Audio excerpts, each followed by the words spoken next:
No, primero, ¿quién actúa en la liturgia? En la liturgia actúa el Cristo total. Christos totus en latín, es decir, la cabeza y el cuerpo. Al decir quién actúa, podemos decir también quién celebra. Si yo hago la pregunta, ¿quién celebra la misa? La respuesta del 90%, no sé si a lo mejor más, ¿quién celebra la misa? Dirán, el sacerdote. Respuesta falsa. ¿Quién celebra? Cristo. Cabeza y cuerpo.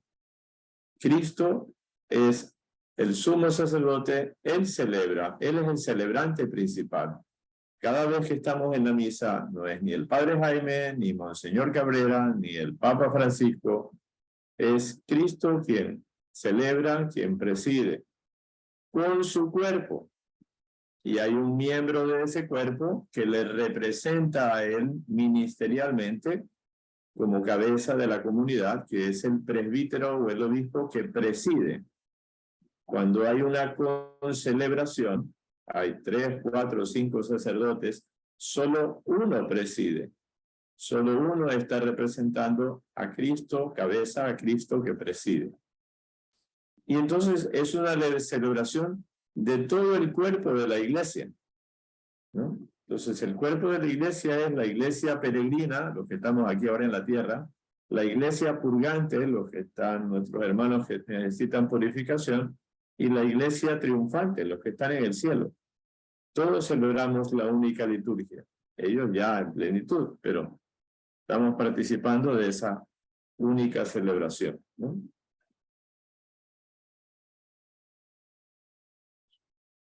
¿Quién celebra la liturgia del cielo? Entonces, bueno, pues la celebran los ángeles, los santos de la antigua y nueva alianza, los santos del Antiguo Testamento.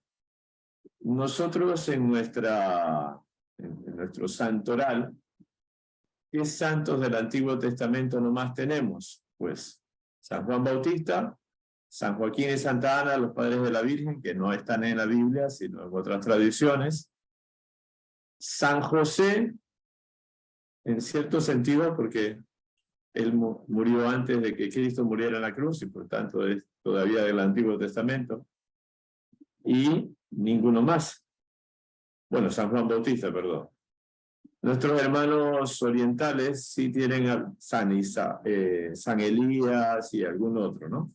Pero los santos son los que están en el cielo. Entonces, los santos del Antiguo Testamento son todas aquellas personas justas que están en la gloria de Dios. Y los de la Nueva Alianza, pues están todos los canonizados y los que en los que no son canonizados, pero ya están en el cielo, ¿no? En particular, la Madre de Dios, la Virgen, siempre está presente en la celebración cristiana. Los apóstoles, los mártires fueron los primeros en ser considerados en la celebración como santos, que los primeros canonizados, llamémosle así con nuestro lenguaje actual, ¿no? Y una muchedumbre inmensa que nadie podría contar de toda nación, razas, pueblos y lenguas, como muestra el texto del Apocalipsis, que muestra precisamente una liturgia en el cielo, ¿no? Cuando celebramos nosotros aquí en la tierra, cuando celebramos en los sacramentos el misterio de la salvación, participamos de esa liturgia eterna, ¿no? Entonces no estamos celebrando, por eso en el prefacio decimos, y con los ángeles y los santos, alabamos a Dios cantando, santo, santo, santo, ¿no? Entonces, nuestra liturgia tiene los pies en la tierra y tiene los hermanos del cielo con quienes estamos alabando, dando gracias a Dios y suplicando sus dones, su misericordia.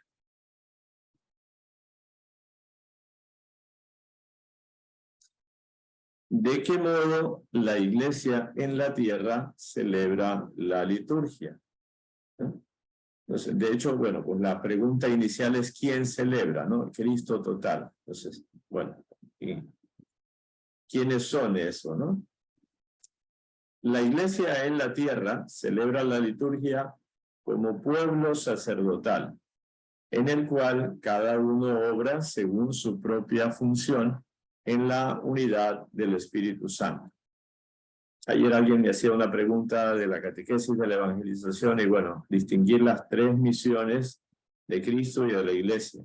La misión profética, la misión sacerdotal y la real, de la caridad, del servicio, ¿no? Pues la misión sacerdotal, la de Cristo, es la de santificarnos y nosotros también participamos de esa función, con nuestra participación en la liturgia, con nuestra oración, con el ofrecimiento de nuestra vida, de nuestros sacrificios. O sea, somos también sacerdocio, el sacerdocio común de los fieles, ¿no?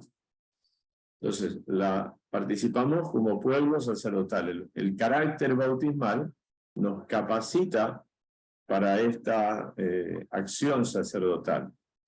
Y cada uno obra según su propia función. El Concilio Vaticano II, en su documento sobre la liturgia, que fue el primero que salió, el Sacrosanctum Concilium, dice ahí en uno de sus textos, ¿no?, que todo fiel en la liturgia haga todo y solo lo que le corresponde. Todo lo que le corresponde, no menos, y solo lo que le corresponde, no más, ¿no? Entonces cada uno tiene que ver hasta dónde llega, ¿no?, qué es todo lo que tiene que hacer y qué es en dónde no se tiene que meter, ¿no? Entonces a veces hay personas que consagran con el sacerdote. De pronto alguna viejita por ahí. Hay gente que se sabe la misa de memoria. Entonces va repitiendo todo lo que el sacerdote va diciendo. No, a ver, si se la sabe de memoria, bueno, pero hay cosas que son exclusivas, ¿no? Bien, entonces, ese pueblo sacerdotal. Primero, los bautizados. Todos los bautizados que están actuando, ¿no? En la misa, todos, como decía, todos celebramos. No solo el sacerdote preside, todos estamos celebrando. Todos estamos uniéndonos a Cristo para ofrecer al Padre el culto agradable, el sacrificio perfecto. Le unimos nuestros trabajos, nuestras penas, y le pedimos su misericordia y su gracia, ¿no? Los ministros ordenados, obispos, presbíteros, diáconos, celebran según el orden recibido para el servicio de todos los miembros de la iglesia. Entonces nuestra función es ministerial, o sea, de servicio, ¿no? Bueno, aquí ahora pues no voy a hacer toda una explicación de la misa, pero en la misa, por ejemplo, hay oraciones en las que el sacerdote actúa como fiel y reza con todos los demás. Por ejemplo, reconozcamos nuestros pecados. Yo confieso, entonces yo también rezo como fiel cristiano, unido a mis hermanos que también están rezando y pidiendo, reconociendo ese acto de contrición, ¿verdad? El credo, el Padre Nuestro. Hay otros momentos en que el sacerdote actúa como intermediario de la asamblea y le pide a Dios, ¿no? Y hay otros momentos en que el sacerdote actúa como ministro directamente, por ejemplo, al dar la bendición, al consagrar, ¿no? Bien, entonces, para el servicio. Y en ese campo, los obispos y presbíteros actúan en la persona de Cristo cabeza. Ahí les he añadido la frase técnica latina, siempre nos van saliendo aquí algunas palabritas en latín. In persona Christi capitis. Muchas veces se dice solo in persona Christi. El sacerdote actúa in persona Christi. Es Cristo que está actuando por medio nuestro, ¿no? Por medio mío, por ejemplo. Y eso es lo específicamente sacramental, ¿no? Cuando consagro, es Cristo que consagra. Entonces estoy actuando en la persona de Cristo, o más bien Cristo está actuando por medio mío. Y por eso se dice, tomen y coman, esto es mi cuerpo.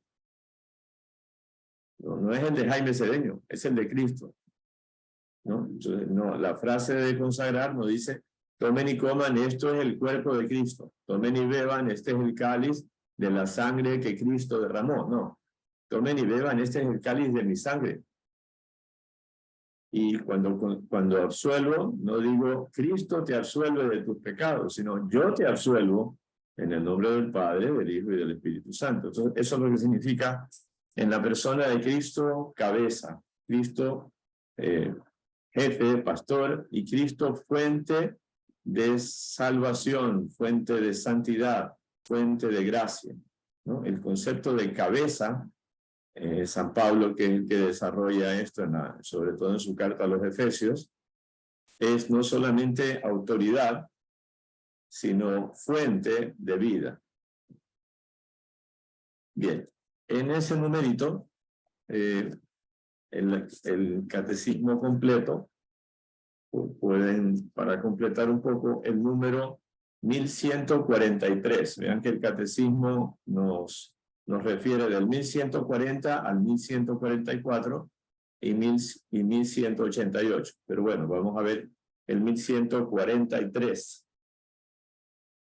En orden a ejercer las funciones del sacerdocio común de los fieles, existen también otros ministerios particulares no consagrados por el sacramento del orden, y cuyas funciones son determinadas por los obispos según las tradiciones litúrgicas y las necesidades pastorales. Entonces, ¿cuáles son esos? Aquí el catecismo menciona unos cuantos que salen en este documento del Concilio Vaticano II que les mencionaba antes, que es la Sacrosanctum Concilium número 29. Entonces ahí menciona los acólitos, lectores, comentadores o monitores, los que pertenecen a la Schola Cantorum, el coro, desempeñan un auténtico ministerio litúrgico,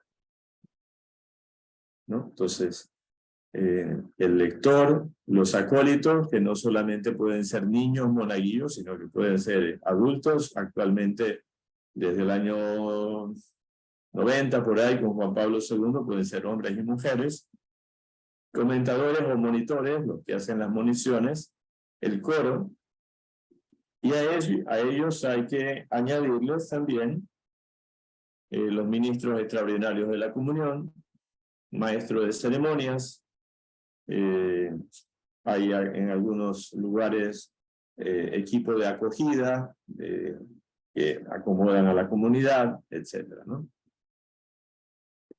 Bien, entonces hay otros ministerios al servicio de la asamblea. Entonces todos los bautizados como pueblo sacerdotal, y hay un servicio con el sacramento del orden, el de los diáconos, presbíteros y obispos, y hay otros servicios, otros ministerios ejercidos por laicos para el bien de la comunidad, para el bien de la celebración. Bien, entonces ahora vimos quién celebra, ahora cómo celebrar.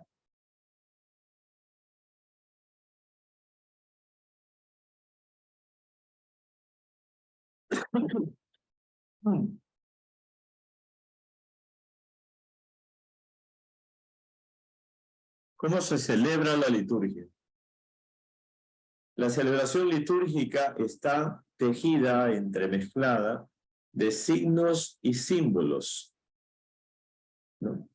Cuyo significado, enraizado en la creación y en las culturas humanas, ya, después va a haber otro número que va a explicar un poquito más, ¿no? Más o menos esto mismo de aquí, ¿no?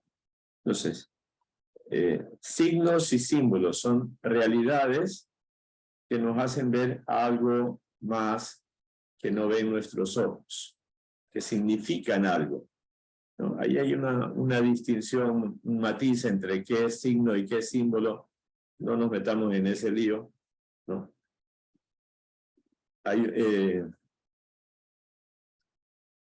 unos que tienen relación con la realidad y hay otros que no, ¿no? Por ejemplo, la bandera del Ecuador es un símbolo patrio.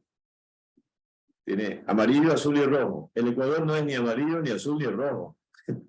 Es una simbología. el oro, la riqueza de nuestro suelo, el azul del mar y del cielo, y el rojo de la sangre de los mártires de los patriotas. Ya, eso es simbología. El semáforo es pura simbología, ¿no? Porque pusieron verde, amarillo y rojo. Podían haber puesto azul, café y morado. Sin embargo, yo sé que se pone en verde significa que debo pasar. Es exacto. Bueno, entonces, signos y símbolos tienen esas dimensiones, ¿no? Estos signos o símbolos salen de la creación, son cosas de la tierra o de las culturas humanas. Son cosas que a lo largo de los siglos en ciertos países se hacen de una manera, se hacen de otra, ¿no? Se precisan en los acontecimientos de la antigua alianza. Entonces, por eso la importancia del Antiguo Testamento, ¿no? Ahí hay una cantidad de celebraciones, de ritos, de costumbres, algunos de los cuales pues permanecen para nosotros, ¿no? Y todo eso se revela en plenitud en la persona y la obra de Cristo. Él es el signo máximo. Quien me ve a mí, ve al Padre. Y su acción, ¿no? Sus palabras, su imposición de manos, ¿no? Entonces, la liturgia cristiana es, podemos decir así, material, ¿no? El Espíritu actúa a través de esas realidades que nosotros podemos captar.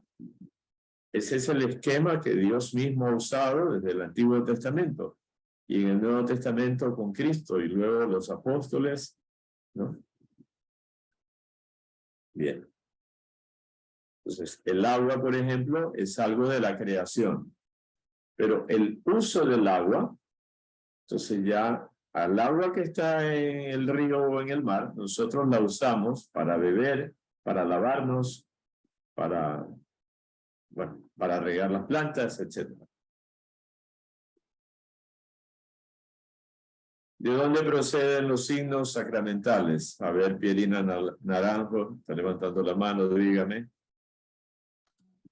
Padre, en la parte que dice cómo se celebra, está pensando en algo porque alguna vez asistí en una celebración de las personas afroecuatorianas, que fue una celebración diferente a la nuestra, ¿no?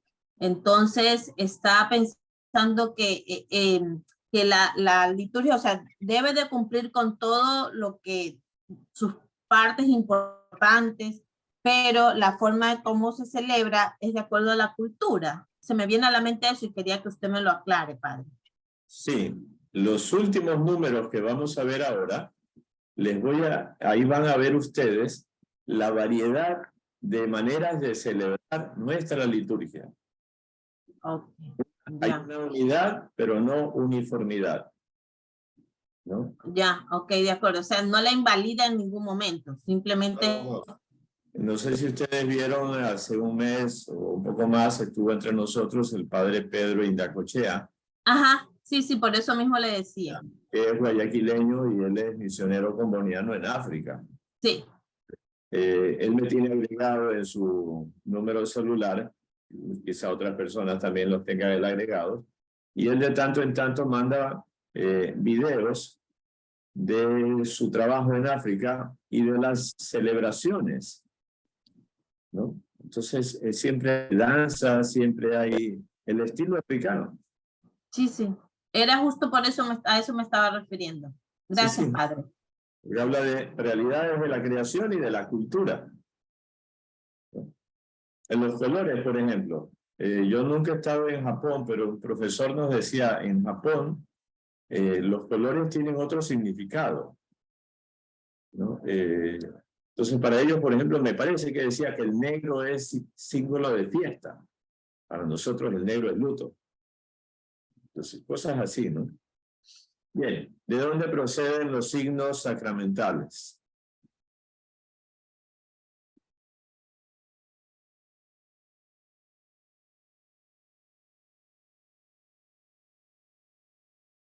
Algunos signos sacramentales provienen del mundo creado.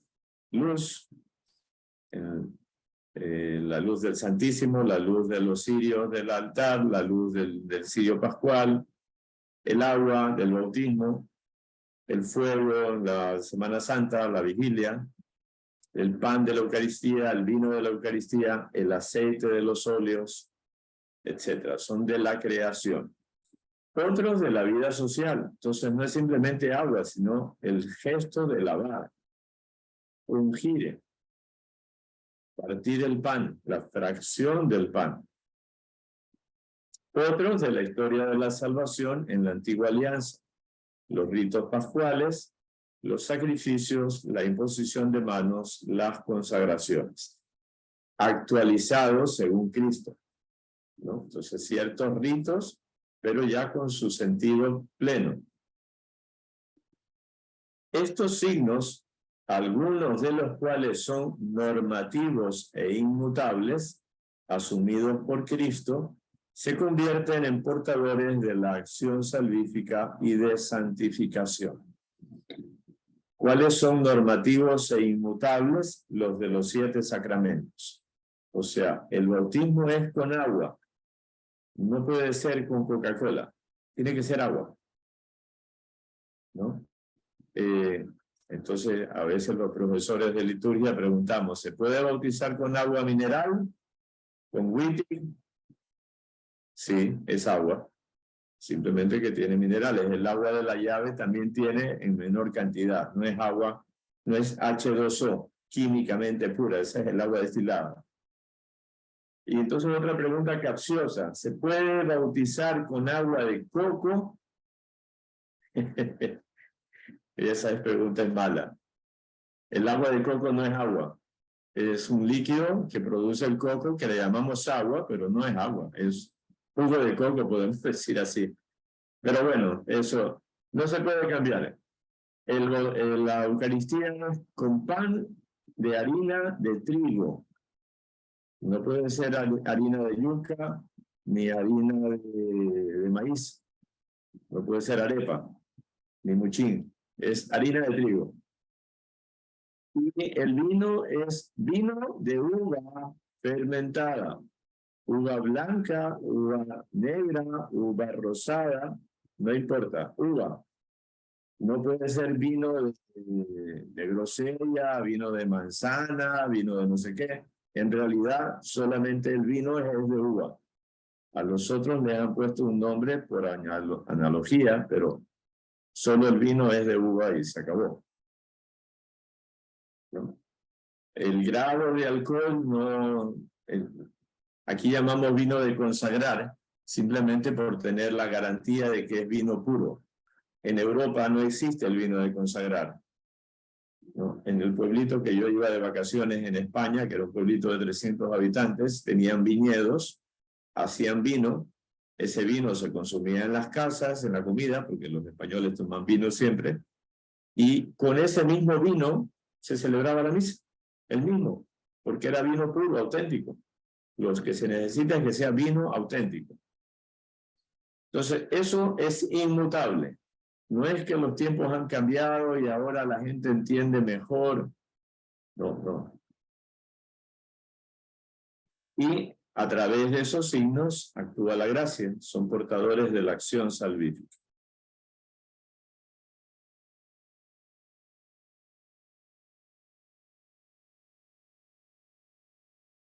¿Qué relación existe entre las acciones y las palabras en la celebración sacramental? Entonces, hay una relación complementaria. En la celebración sacramental, las acciones y las palabras están estrechamente unidas, ¿no? Son totalmente necesarias. La palabra le da sentido a la acción. En efecto, aunque las acciones simbólicas son ya por sí mismas un lenguaje, o sea, ya expresan algo, ya quieren decir algo, es preciso que las palabras del rito acompañen y vivifiquen estas acciones. Por ejemplo, un rito que es común en varios sacramentos es la imposición de manos. Pues se imponen las manos en la unción de enfermos, poner las manos sobre el enfermo. Se imponen las manos en la ordenación de diáconos, en la ordenación de presbíteros y en la ordenación de obispos. Pero en cada uno de esos ritos hay una oración diferente que especifica entonces la acción. La acción ya dice algo: transmisión de poder, transmisión de gracia, acción de Dios sobre esa persona, acción que lo consagra o acción que lo fortalece al enfermo, por ejemplo. Y las palabras son las que le dan el sentido. El bautismo no es solamente derramar agua, eso ya simboliza algo, sino que se derrama agua diciendo: yo te bautizo en nombre del Padre, del Hijo y del Espíritu Santo. Si no, no hay bautismo. Todos son indisociables, inseparables en cuanto a signos y enseñanza. Las palabras y las acciones litúrgicas lo son también en cuanto realizan lo que significan. Eso es el concepto que salió desde que vimos el concepto de sacramento, ¿no? Son signos sensibles y eficaces. Eficaces significa entonces que realizan lo que significan. El bautismo es un lavado, entonces realiza lo que significa. Lava interiormente, lava, purifica espiritualmente. Pierina, dígame. Padre, quería preguntarle, aquí dice que, ¿qué relación existe entre las acciones y las palabras en la celebración sacramental? Una de las acciones en la celebración, bueno, podría ser la homilía. ¿Por qué le pregunto? Porque alguna vez me extrañé porque usted no nos dio la homilía un día lunes. Entonces, yo obviamente pregunté, a lo mejor, no sé, por mi ignorancia realmente. Entonces, quería saber si eso es una acción, porque como pregunté, alguien me dijo, no, sí, también hay otras cosas que no es obligación hacerlas. Entonces, me quedé con la duda y por eso le estoy preguntando, padre. A ver, aquí ya se refiere expresamente a los elementos centrales, ¿no? ¿Qué es lo que hace un bautismo, por ejemplo? En el bautismo hay varios ritos, pero el rito central es derramar agua y decir: yo te bautizo. Ah, ya, de acuerdo. En la misa hay varios elementos. El central es comer el pan, tomar el y tomar el vino. Eso es la acción y la palabra de la celebración sacramental. Ya. Homilía solamente es obligatoria para los párrocos los domingos y fiestas de precepto. Solamente ahí son obligatorias. Nosotros, pues bueno, si puedo hacer todos los días, lo hago. Si algún día descanso, pues déjenme descansar, no sea maldito. Sí. Sí, está bien, padre. Gracias, padre. También es bueno, aunque no lo hago frecuentemente, cuando el sacerdote no predica. ¿Para qué? Para que los fieles le pongan más atención a las lecturas, porque las lecturas son 50,000 veces más importantes que la homilía del sacerdote. Y a veces, pues, en la práctica hacemos lo contrario. Bien.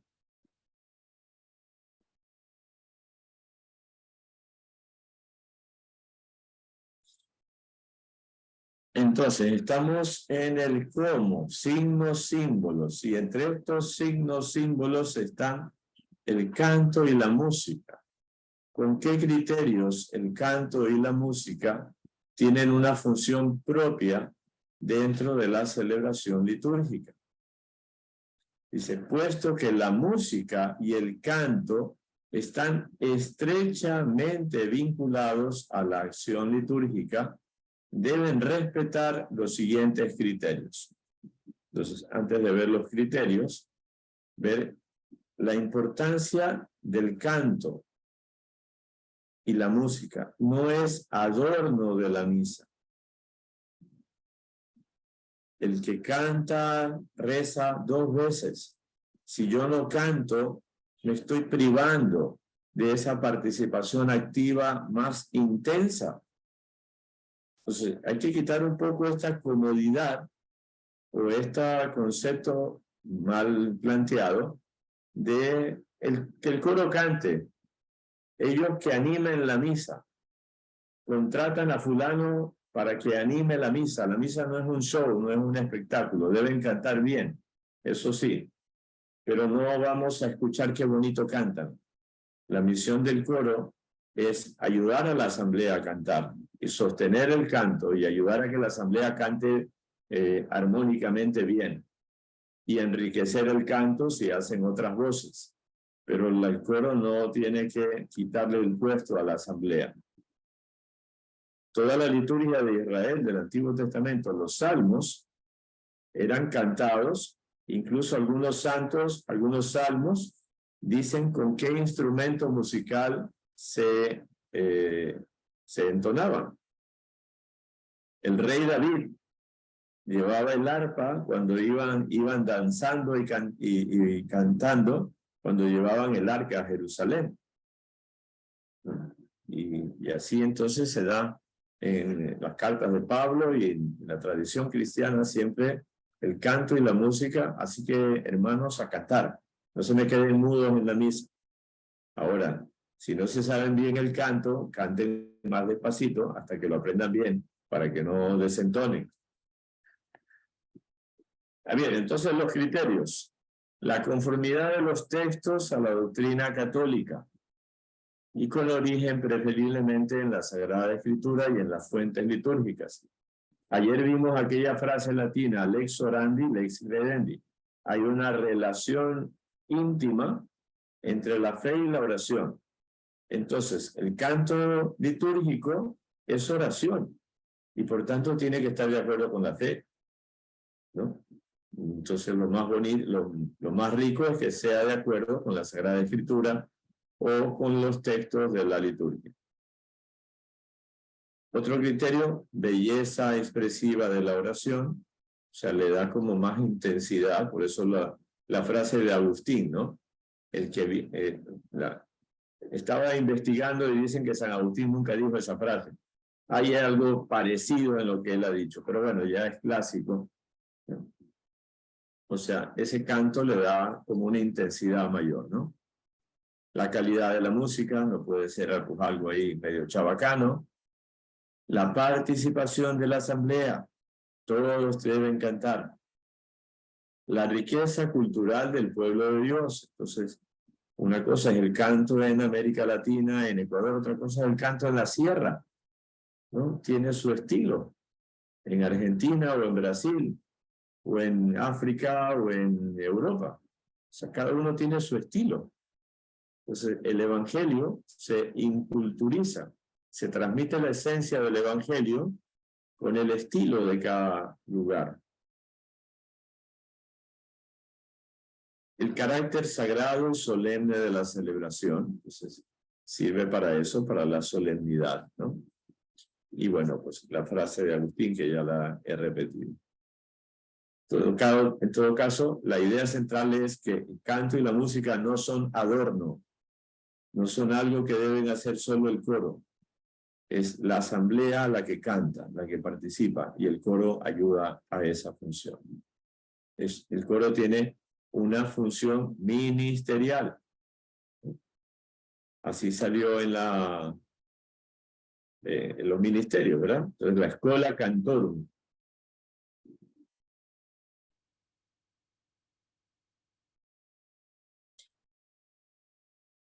Las sagradas imágenes. ¿Cuál es la finalidad de las sagradas imágenes? La imagen de Cristo es el icono litúrgico por excelencia. Se dice icono, no se dice ícono. Es icono. Aunque, bueno, la Real Academia de la Lengua ha puesto que ya se puede decir de las dos maneras, pero la palabra correcta normalmente es icono. Imagen, icono significa imagen. ¿Ya? Esta palabra se la usa mucho en la liturgia oriental. Y nosotros también para expresar imagen sagrada. No es cualquier imagen, sino una imagen sagrada, una imagen que tiene una función en la liturgia, ¿no? Entonces, la imagen principal es la de Cristo. ¿Por qué? Quien me ve a mí, ve al Padre. Ese es el que nos muestra el rostro de Dios. Las demás imágenes que representan a la Virgen, Madre de Dios, y a los santos, significan a Cristo, que en ellos es glorificado. El culto a María y a los santos es un culto a Cristo, porque ellos son el fruto de la obra de Cristo. Sin Cristo no son nada. La grandeza de María es porque fue elegida para ser madre del Mesías, madre de Dios. La grandeza de los santos es porque ellos se unieron a Cristo, le imitaron, vivieron intensamente la vida cristiana y son modelos e intercesores, ¿no? Las imágenes proclaman el mismo mensaje evangélico que la Sagrada Escritura transmite mediante la palabra y ayudan a despertar y alimentar la fe de los creyentes. Entonces, hoy tenemos una cultura de audiovisuales ultra desarrollada, ¿no? Toda la tecnología que usamos ahora, y entonces podemos vernos la cara con una persona que está en Australia y por videollamada, ¿verdad? Entonces, bueno, en la antigüedad no existían estas técnicas, pero siempre ha existido en las iglesias, por ejemplo, los vitrales. Le llamaban los vitrales el catecismo del pobre, del analfabeto, el que no sabe leer, y entonces veía el cuadro, la imagen, el vitral, y con ellos se catequizaba. Entonces cada santo, por decir, pues San Francisco de Asís, ¿no?, proclama el mensaje evangélico de la pobreza, su imagen, su rostro.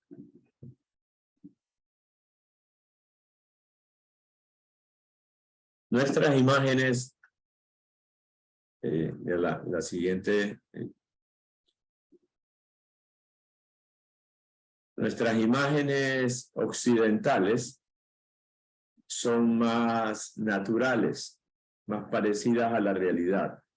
Las imágenes, los iconos orientales, en las iglesias orientales, son más estilizadas. De hecho, esas dos imágenes que están ahí, de Cristo y de la Virgen, no son pero siempre son imágenes como alargadas, como raras. Hasta se podría decir a veces, para nuestro gusto, feas. ¿Y qué es lo que quieren expresar los orientales con ese tipo de pintura?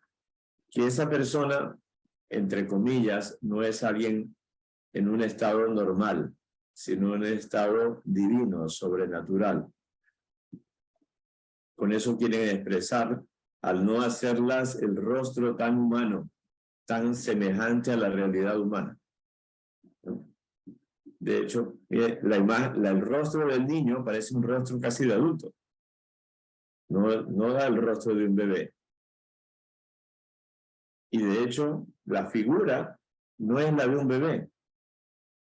Es una figura como de un cuerpo desarrollado, aunque pequeño. Bueno, hay todo, en esas imágenes orientales tienen toda una teología, o sea, qué es lo que han querido expresar ahí, ¿no? Están esas letras en griego, que cada una tiene un significado, ¿no? Bien, eso era solamente una ilustración. Entonces, ¿quién celebra? ¿Cómo celebra? ¿Cuándo celebrar? ¿Cuál es el centro del tiempo litúrgico? El centro del tiempo litúrgico es el domingo. Todo domingo. Jesús resucitó el primer día de la semana y a los 8 días se volvió a aparecer a Tomás, que no creía. Y al primer día son los días de la resurrección y de las apariciones del Señor. Y es lo que los primeros cristianos comenzaron a celebrar en el siglo I, desde el comienzo, ¿no? El domingo es el fundamento y el núcleo de todo el año litúrgico, que tiene su culminación en la Pascua anual, fiesta de las fiestas. Entonces hay la Pascua semanal, todos los domingos, y la Pascua anual, ¿no? La celebración del misterio pascual, muerte y resurrección de Cristo. Cristo murió en la Pascua, el 14 de Nisan. Entonces, en los primeros siglos hubieron dos tradiciones, la joánica y la de las otras regiones. Entonces, la tradición de los discípulos de las comunidades de San Juan celebraban la Pascua el 14 de Nisan, caiga el día que caiga, por decir, el 14 de marzo, ¿no? Entonces cae martes o cae viernes, no importa, 14 de marzo, bueno, 14 de Nisan es el primer mes de primavera, la primera luna llena de primavera. Pero la tradición que se impuso es la que celebra el domingo siguiente a el 14 de Nisan. Ustedes saben, bueno, ya se los digo, ¿no? Cuando explicamos el año litúrgico, hicimos un taller sobre eso, un pequeño curso, cómo la Pascua todos los años varía, porque es la primera luna llena de primavera, la primera luna llena después del 21 de marzo. El 21 de marzo es el equinoccio de primavera, estamos cerca. Entonces, la primera luna llena que hay después del 21 de marzo es Pascua, el domingo siguiente a esa primera luna llena. Entonces, siempre en Semana Santa hay luna llena. Y por eso hay ahogados en la playa, porque hay mucha gente y hay aguaje. No es por castigo de que se hacen pescados y se bañan en Semana Santa. ¿Cuál es la función del año litúrgico? Su función es celebrar todo el misterio de Cristo desde la encarnación hasta su retorno glorioso. Es como el prisma que divide la luz en diversos colores. Entonces, el misterio de Cristo es tan abundante que la Iglesia a lo largo de los siglos ha ido realizando, desarrollando esta pedagogía para hacernos contemplar esos distintos aspectos del misterio de Cristo. Entonces comenzamos con Navidad y su preparación, el Adviento, la venida del Señor, su vida terrena, su ministerio público y luego pues también el misterio pascual, ¿no? Dentro del año litúrgico, en determinados días, la Iglesia venera con especial amor a María, la bienaventurada Madre de Dios, y hace también memoria de los santos que vivieron para Cristo, con Él padecieron y con Él han sido glorificados. Entonces, ya se los decía antes, ¿no? Ellos son los frutos del misterio de Cristo. Celebrar a María, celebrar a los santos y celebrar a Cristo en su efecto maravilloso y máximo de María y en sus efectos también grandes de los santos, ¿no? Entonces, no le estamos quitando la gloria a Dios, sino le estamos dando gloria a Dios por lo que ha hecho en María o por lo que ha hecho en Santa Narcisa.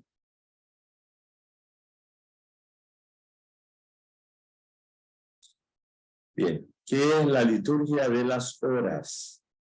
También dimos el curso sobre eso, ¿no? Es la oración pública y común o comunitaria de la Iglesia. Es la oración de Cristo con su cuerpo, la Iglesia, ¿no? Entonces, las celebraciones sacramentales, misa, bautismo, etcétera, son pues estos signos sensibles, eficaces de la gracia. Pero la vida de oración, hay la oración personal, individual, que es cuando el Evangelio dice, cuando vayas a orar, entra en tu cuarto, cierra la puerta y tu Padre que ve en lo escondido te escuchará. Pero hay la oración eclesial, la oración de iglesia, la oración de comunidad. Y esa oración es la liturgia de las horas. Aunque la rece yo solo, pero estoy rezando con la iglesia. Por su medio, el misterio de Cristo que celebramos en la Eucaristía santifica y transfigura el tiempo de cada día. Entonces, el numeral anterior, el año litúrgico, santifica el transcurso del año, la vuelta de la Tierra al Sol, es el ciclo solar. La liturgia de las horas es la rotación de la Tierra, ¿no? Entonces santifica las horas del día, los momentos del día. Prolonga la misa en los momentos del día, ¿no? Entonces está la oración del comienzo de la mañana, los laudes, las 3 oraciones de la media mañana, el mediodía y la media tarde, que se llaman tercia, sexta y nona. La oración del fin de la jornada laboral, fin del trabajo, que es los laudes. La oración del fin de la jornada de irse a dormir, que se llama las completas. Y antiguamente existía, y todavía lo siguen haciendo los monasterios, los maitines, que eran a la mitad de la noche. Actualmente lo hacen más bien a la madrugada, 4 o 5 de la mañana, lo llaman las vigilias, ¿no? Y los monjes lo rezaban a la medianoche, se acostaban a dormir a las 8, se despertaban a las 12, rezaban 1 hora y se volvían a acostar a dormir y se volvían a levantar a las 5 de la mañana. Y era una manera de vivir lo que Jesús dice: estén en vela porque no saben a qué hora va a venir el Señor. Entonces se levantaban a la medianoche para simbolizar eso. Esa oración actualmente se puede hacer en cualquier momento del día, en el momento que uno lo vea conveniente. Y es una oración que tiene pues, una riqueza más doctrinal, más para alimentar la fe y el espíritu. La liturgia de las horas se compone principalmente de salmos. Ahí seguimos la tradición del Antiguo Testamento, ¿no? Los 150 salmos se van rezando repartidos en 4 semanas, ¿no? Y otros textos bíblicos, pequeñas o medianas lecturas bíblicas seleccionadas. También lecturas de los santos padres y maestros espirituales. ¿Quiénes se llaman los santos padres? Son estos grandes obispos, papas y escritores cristianos de los primeros siglos, más o menos hasta el siglo V, VI, ¿no? Entonces esas grandes lumbreras de los primeros siglos, San Agustín, San Juan Crisóstomo, San Ireneo, ¿no? San Basilio, etc., ¿no? Y ya después otros grandes maestros espirituales a lo largo de los siglos. Entonces ahí está un poco toda esa riqueza de la iglesia, de la doctrina y de la espiritualidad de la iglesia. Entonces hay, por decir, algún texto de San Francisco de Asís, de Santo Tomás de Aquino, de la imitación de Cristo, del Kempis.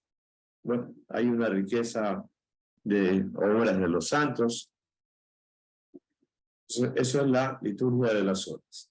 Entonces, en el cuándo celebrar, el núcleo del domingo, luego la santificación del año, luego la santificación del día. Momentos de oración. ¿Dónde? ¿Quién, cuándo? ¿Quién, cómo, cuándo, dónde? ¿Tiene la iglesia necesidad de lugares para celebrar la liturgia? En sentido estricto, no. El culto en espíritu y en verdad, domingo pasado, Evangelio de la Samaritana, ¿dónde adoramos a Dios?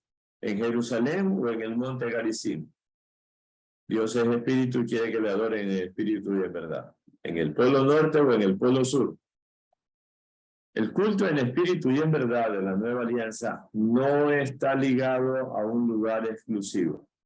Ni Jerusalén, ni Roma, ni el Vaticano. Porque Cristo es el verdadero templo de Dios. Destruyan este templo y yo en 3 días lo levantaré. Él se refería al templo de su cuerpo. Y como nosotros somos cuerpo de Cristo, o sea, nosotros somos el templo donde se da culto a Dios. Cuando nos reunimos, somos el cuerpo, somos el templo. Cristo es el verdadero templo de Dios, por medio del cual también los cristianos y la iglesia entera se convierten por la acción del Espíritu Santo en templo del Dios vivo. sea, somos templos de Dios individualmente, porque somos consagrados como casa de Dios, y somos templos de Dios comunitariamente, como iglesia. Entonces, ese es el lugar del culto a Dios. Entonces, yo siempre digo, miren, si hay un terremoto, Dios quiera que no, pero se cae la iglesia, ¿dónde vamos el domingo a misa los sobrevivientes del terremoto? Donde esté el padrecito y se reúna y haya un sitio donde se pueda. Si es el parque, o si es debajo de un árbol, ahí está la iglesia, ahí están mis hermanos. Cuando el domingo decimos voy a la iglesia, el sentido primero es voy a donde están mis hermanos reunidos. Ese lugar también le llamamos iglesia por esa razón, porque ahí se reúne la iglesia con mayúscula. Sin embargo, entonces no tiene un sitio exclusivo. Sin embargo, el pueblo de Dios en su condición terrenal, como nosotros tenemos cuerpo y el cuerpo tiene que estar en un sitio, el pueblo de Dios tiene por eso necesidad de lugares donde la comunidad pueda reunirse para celebrar la liturgia. Entonces, ¿por qué hay este edificio? Para que nos reunamos. Es el lugar de reunión para la celebración. Entonces, ese es el sentido de estos lugares. Entonces, ¿qué son los edificios sagrados? Son las casas de Dios, símbolo de la iglesia que vive en aquel lugar, e imágenes de la morada celestial. No en el sentido de los templos paganos, que solamente Dios estaba allí, ¿no? Sino en el sentido de que la iglesia, la comunidad, es templo de Dios. Por tanto, el edificio se convierte en casa de Dios. Con más razón si hay un sagrario. Pero si no hay sagrario, si es una capillita de pueblo, de recinto, también es casa de Dios, porque ahí se reúne la comunidad, que es templo de Dios. Y ese edificio, por eso tiene una forma especial, es símbolo de la iglesia viva, de la comunidad que vive en ese lugar. Entonces, la construcción de las iglesias es un testimonio. Aquí hay una comunidad de fe, ¿no? Y imagen de la morada celestial. A mí me tocó ser párroco, no voy a decir dónde, para una iglesia que no parecía iglesia, parecía galpón industrial. Era clac, clac, recta, un paredón así recto y un volado recto y unas columnas que decía, uno pasa por ahí y ¿cómo se sabe que esto es iglesia? Bueno, había por ahí una cruz en bajo relieve, como que dice, bueno, algo hay. Entonces, bueno, pues ahí con la comunidad hicimos bingos y rifas y cosas para darle forma de iglesia. Entonces uno pasa por delante y ahora, esto sí es una iglesia. Bien, primero, casas de Dios son lugares de oración, en los que la iglesia, es decir, la comunidad, fíjense, iglesia con mayúscula, celebra sobre todo la Eucaristía y adora a Cristo realmente presente en el tabernáculo. Entonces, ante todo es la celebración, pero también la presencia real, que se procura que esté en todas las partes que sea posible, a no ser porque no haya las condiciones de seguridad, ¿no?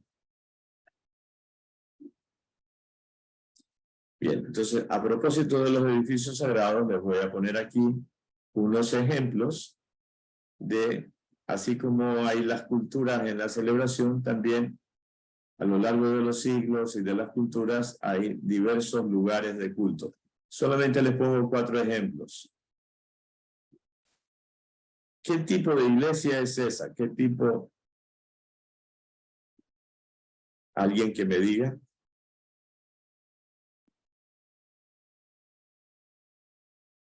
Bueno, esa es una iglesia románica. Ese es un estilo más o menos de los siglos VIII, X, XII, por ahí, ¿no? Hay capillitas, hay iglesias románicas, no son muy altas, tienen arcos, expresan un poco... Punto, ábside. Bueno, ahí salieron los arquitectos. Tienen como, quieren expresar un poco la necesidad de la pequeñez del hombre ante Dios. Esa es más fácil de decir que es. La gótica. El estilo gótico. Esa es una catedral gótica de Alemania. No me acuerdo si es la de Múnich, no me acuerdo cuál es. Bueno, son dos estilos totalmente distintos. Agujas altísimas, ¿no? Ese es el estilo barroco. Barroco. La iglesia, esa no es, pero iba a poner la iglesia de la Compañía de Jesús en Quito. Es ese estilo, como recargado, como lleno de figurines por aquí y por todos lados. Iglesia barroca. Y esa es una catedral contemporánea. Esa es la catedral de Brasilia. ¿En serio, padre? Eso sí está peor que el galpón. No. Es bonita por adentro. Es bueno, estilo contemporáneo. Esa es rara. O sea, hay otras modernas que no. María Reina viene a ser ya un poco de estilo un poco contemporáneo, no tan sofisticado, digamos. Pero parece una escultura, padre. Y eso, o sea, en realidad sí me extrañó porque no tiene forma de iglesia, o sea, para nada. Es rara. ¿Cuál es la forma de iglesia? No sé, o sea, lo que estamos viendo, ¿no? Las otras imágenes. No hay ningún documento que diga cómo debe ser una iglesia. Se ha ido de los siglos más o menos un modelo que es o una cúpula en medio o dos torres a los lados o tres como esta, pero no hay ninguna norma. No puse aquí las iglesias orientales que son diferentes y las nuestras son rectangulares generalmente. Ahora últimamente están haciendo algunas octogonales o como la nuestra que es un poco no sé, ¿no? Las orientales son más tipo casi cuadradas. Son otro estilo. Bueno, simplemente unos ejemplos de distintos tipos de edificios sagrados, ¿no? ¿Cuáles son los lugares principales dentro de los edificios sagrados? Entonces, bueno, este es un repaso que los lugares principales son: el altar es el centro, que es símbolo del sacrificio y mesa del banquete. Tiene esa doble significación, porque la misa es sacrificio y banquete. Es el sacrificio de Cristo que se actualiza y es la mesa donde el Señor nos sirve el pan de vida. Como prolongación, digamos, está el sagrario, porque celebramos la Eucaristía y entonces se reserva y permanece esa presencia real entre nosotros. El receptáculo donde se conservan el Santo Crisma y los otros santos óleos. María Reina, que yo sepa, es la única iglesia de Guayaquil en la que he visto eso. Yo lo he visto en Europa, y no en la sacristía, por ejemplo, de alguna catedral, ¿no? Entonces, si han visto ese mueblecito vertical que está cerca de la sede, hay como un roperito ahí chiquito, vertical, con vidrio adelante, donde están 3 frascos. Está el Santo Crisma, el óleo de los catecúmenos y el óleo de los enfermos, que cada año se renuevan el Jueves Santo en la misa crismal.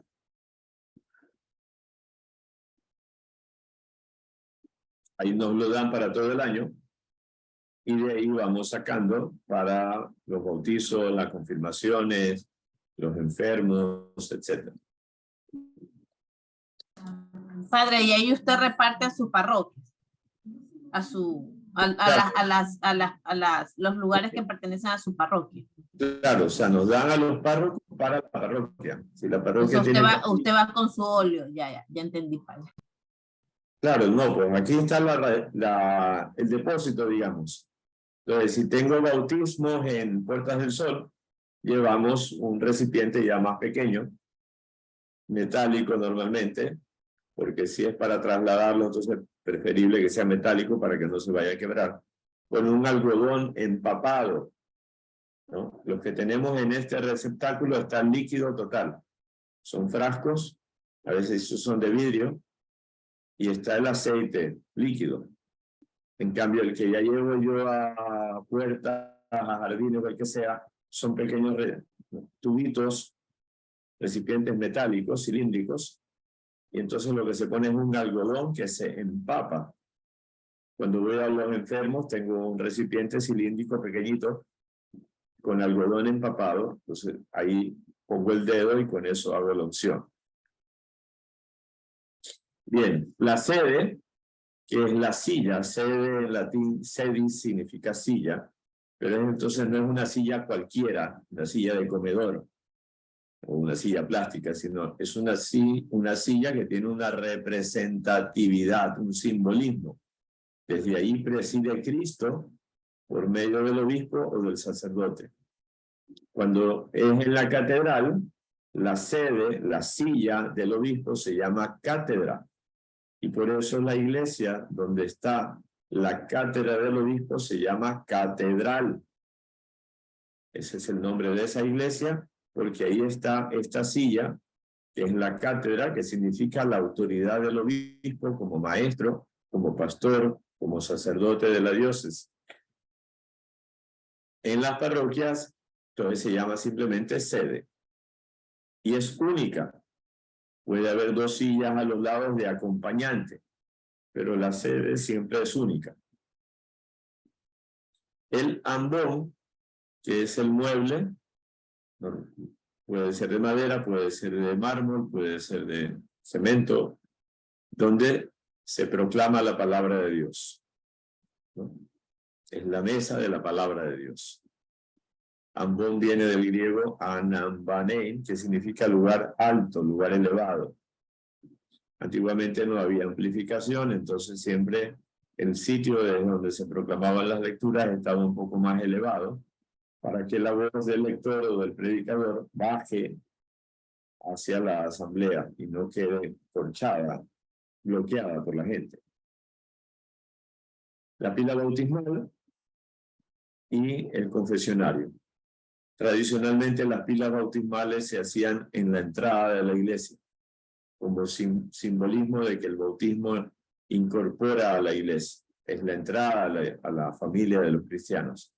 Pero en el siglo pasado se ha puesto más la pila bautismal cerca del presbiterio para facilidad de los feligreses que se pueden sentar en las bancas, usar el ambón para proclamar la palabra y para expresar más la relación cercana con la Eucaristía. No debe estar en el presbiterio. El presbiterio es el sitio donde están los 3 elementos, altar, ambón y sede, y normalmente el sagrario también. Y luego el confesionario, ya sabemos, el sitio de las confesiones. Los confesionarios, esos que son de caja de madera, no, son más o menos desde el Concilio de Trento, siglo XVI en adelante. Antes había una sede donde el sacerdote se sentaba, una silla especial, y el feligrés se arrodillaba adelante. Desde el Concilio de Trento hicieron estos confesionarios que parece una pequeña iglesita de madera donde entra el sacerdote con 2 ventanitas a los lados. Y hace unos 30, 40 años se comenzaron a hacer confesionarios salita, más o menos como el que tenemos aquí.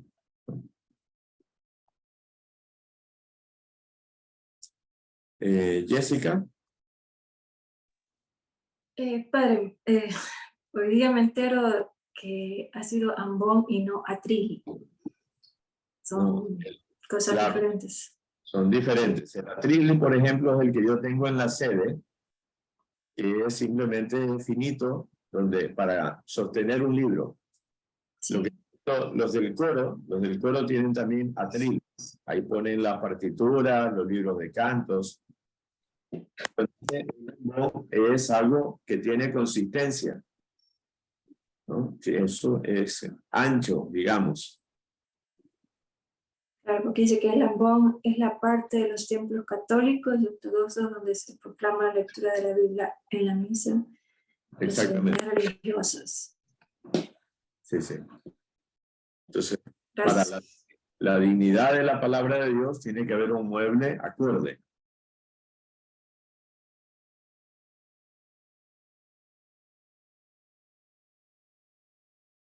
Bien, y este es el último apartado de la pregunta que me hicieron al comienzo de las culturas y de la cultura africana y etcétera, ¿no?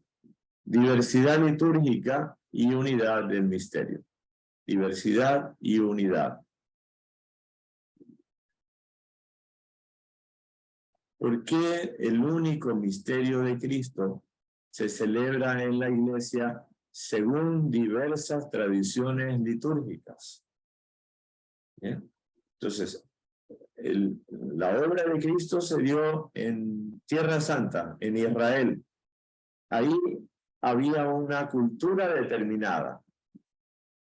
Pero Jesús les dio un idioma, una cultura, unas costumbres. Y Jesús les dijo, váyanse al mundo entero y lleven el evangelio. No dijo, lleven la cultura hebrea. Anuncien el evangelio. Entonces fueron a Grecia, fueron a Turquía, fueron a Europa, fueron al África, fueron al Asia. Lo que hay que llevar es el evangelio, no la cultura hebrea. Luego los evangelizadores europeos vinieron a América, tienen que traer el evangelio y no la cultura europea. A veces ahí se mezclan las cosas, pero bueno. Entonces, el misterio de Cristo, aunque es único, se celebra según diversas tradiciones litúrgicas, porque su riqueza es tan insondable, tan grande, tan inagotable, que ninguna tradición litúrgica puede agotarla. O sea, nosotros no podemos decir nuestra liturgia católica, romana, latina es la perfecta, ¿no? Hay otras expresiones del único misterio, ¿no? Desde los orígenes de la Iglesia, por tanto, esa riqueza ha encontrado en los distintos pueblos y culturas expresiones caracterizadas por una admirable variedad y complementariedad. Entonces, hay elementos comunes, hay una estructura común y hay luego elementos propios de cada cultura. Por ejemplo, nuestra mentalidad latina viene de la cultura griega, que es muy concreta. Nuestras oraciones en la misa son cortas. En el misal son de 2 o 3 líneas. Dios Padre Todopoderoso, que eres el dueño y el Señor del cielo y de la tierra, te pedimos que tenga misericordia de tus hijos que somos pecadores. Por Jesucristo, tu Hijo que vive y reina. Entonces, hay una invocación a Dios, unas palabras y luego una petición. Se acabó. Al grano, directo, conciso. Y así son más o menos nuestras oraciones. En cambio, las oraciones de la liturgia oriental son campulosas. Dan vueltas y le dan a Dios 500 piropos hasta que le comienzan a decir lo que le tienen que decir. Es su estilo. Y por eso nuestra misa dura 1 hora y una misa oriental dura 2 o 3 horas. Porque tienen mucho más incienso, tienen muchas más canciones, tienen muchos más ritos. Bien, es cada cultura. La cultura africana pues tienen danzas y... Entonces, esto no está en el catecismo, se lo pongo yo para ilustrarles las distintas liturgias que hay. Las occidentales, la liturgia romana, que es la que nosotros estamos acostumbrados y que se da en toda América del Norte y del Sur, en toda Europa, y en países, no en todos, pero en algunos países de África se debe dar. La liturgia galicana, bueno, la romana es la que prevalece, pero en Francia había una liturgia propia, que es la liturgia galicana, que debe haber algunas iglesias en Francia donde se pueda celebrar o se celebre todavía de esa manera. La liturgia ambrosiana es en Milán, en San Ambrosio fue obispo de Milán y él desarrolló este tipo de liturgia y en Milán, Italia, se celebra así. La liturgia hispano-visigoda es la que se desarrolló en España en una época histórica que es la época de los visigodos, que son los siglos VII a X más o menos, o también los mozárabes, en la época en que invadían los árabes a España. Esas liturgias se han restablecido, me parece que es en la Catedral de Toledo y en alguna otra iglesia, tienen el privilegio de celebrar esa liturgia según esos ritos, ¿no? La liturgia céltica o celta está extinta, era en la zona de Inglaterra, y una liturgia del norte de África, en los tiempos de San Agustín. Eso los musulmanes barrieron con todo el resto cristiano y entonces sí, existía, pero ya no queda nada. Esas son las occidentales, que fíjense, tenemos 6. Ya van a ver la cantidad de liturgias orientales y la variedad que tienen.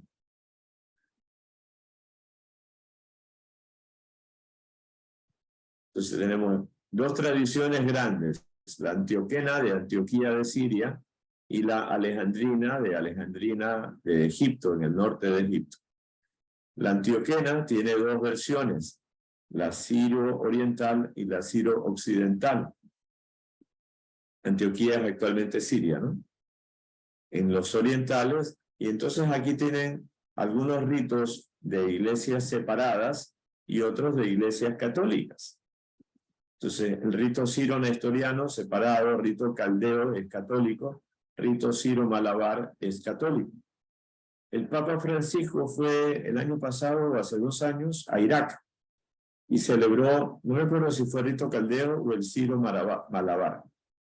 Yo, como soy estudioso de la liturgia, pues enseguida me conecté a, bueno, ya en YouTube lo vi en diferido, vi la celebración de la misa para ver, o sea, la diferencia. El altar, por ejemplo, está en el centro y normalmente el sacerdote está frente a los fieles. Ahí el Papa y los obispos estaban como en paralelo, a los lados, no atrás, sino a los lados. Y el pueblo al frente, ¿no? Bueno, y distintas vestiduras, distintas maneras de... ¿no? Ciro occidental, hay 2 tradiciones también, la ciro-antioquena y la bizantina. Entonces, ahí están esos, ciro-jacobita, ciro-antioqueno, ciro-jacobita de la India, Ciro-Malankar y el rito maronita en Líbano. Ese es. Luego las liturgias bizantinas, que hay de los ortodoxos y católicos. Bizantino griego, bizantino eslavo, árabe o melquita, bizantino albanés, rito georgiano. Y la liturgia armenia hay separada y hay católica. Cuando hay las reuniones de los obispos con el Papa, van a veces estos obispos de iglesias orientales. Los obispos católicos occidentales tienen la mitra, que es en punta. En cambio, ellos tienen una que es como una corona redonda. Bien, y los grupos alejandrinos, los ritos coptos y los etíopes. Los coptos en Egipto y los etíopes pues, en Etiopía, ¿no? Bien, entonces hay una gran variedad de maneras de celebrar la misma Eucaristía. Tienen a veces otros órdenes, otros ritos, ¿no? Incluso el rito romano, el nuestro, ha tenido también variantes. O sea, antes había el rito tridentino, y antes del rito tridentino había otros, ¿no? Y ha ido una evolución hasta la manera actual, ¿no?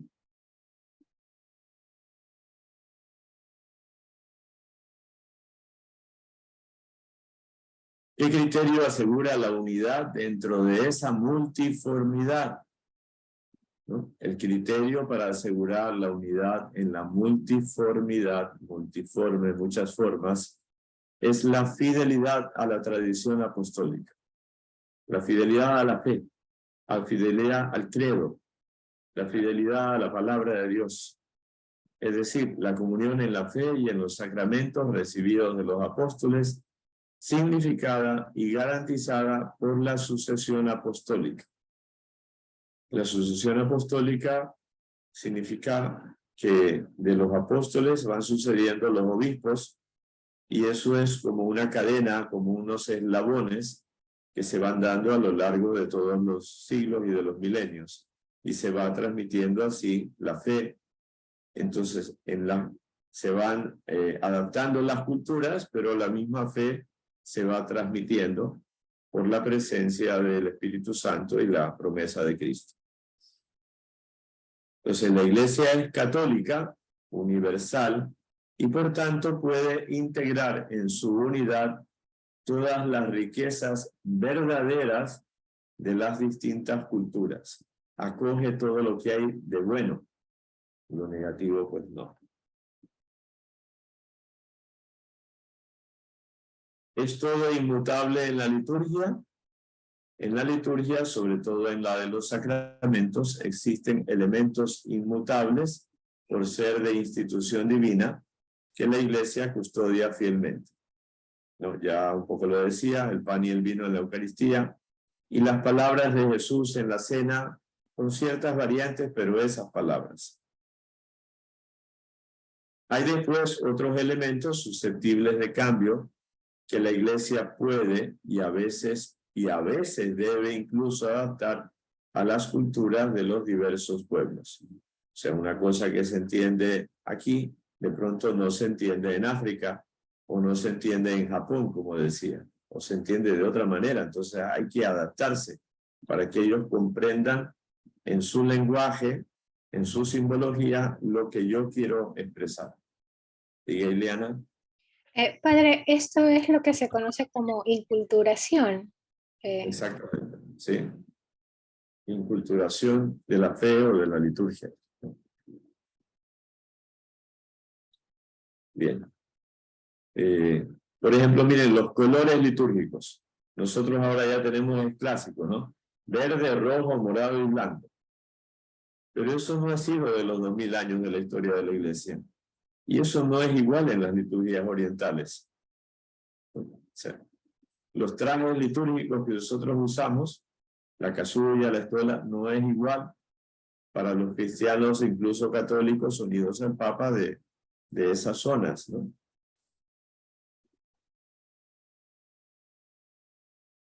Bueno, ahí terminamos entonces la sesión de hoy.